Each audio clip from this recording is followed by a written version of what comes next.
Have you noticed already where you are right now? Yes, it's 17th century Germany.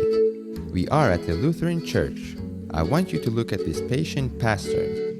Despite the fact that he was free to preach the gospel, he was still chained to this paper, ink, and writing feather. It's not the worst thing to face, you might guess, but when the postal service development has peaked with 2 horses and a chariot, you might start to think differently. The neighboring pastor lives only 200 miles away, but the chariot had to travel for more than a week to reach its destination. Sometimes the pastors are not in the mood to write long sentences, and they feel like they can express themselves just by one word, like this pastor. And again, the postman has to risk his life to travel through the woods for another 3 weeks to deliver a letter which might contain only one word. Can you imagine yourself waiting in patience for 3 weeks just to receive a letter with one word? I won't lie by saying that the 21st century has brought major improvements. We have figured out how to put the postman, chariot, horses, and inky feather in one box. This box allows us to send messages instantly and even to chat with more than one person at the same time from different continents. But the most significant improvement is that now we can create an invisible network where we can connect distant communities.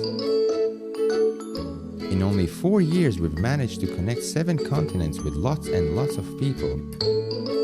But from start, let's see how we get there. A group of young people from all parts of the world came together in Wittenberg to discuss and plan about how to use these technologies to renew the Lutheran Church. 1 year later, they met in Geneva at the headquarters of the Lutheran World Federation to continue developing the program.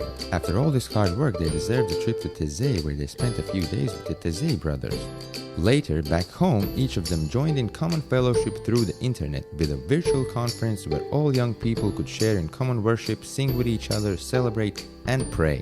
A year later, Christian youth from all over the world were invited to the Wittenberg conference, where they had common fellowship in sharing food, discussions and lectures, working together on projects of ongoing reformation to renew their church. In 2017, there will be the 12th Assembly of the Lutheran World Federation held in Namibia. The youth will have an opportunity to vote together with church leaders about the directions their churches will take.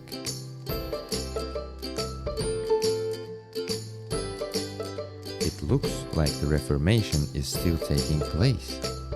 Yes, indeed.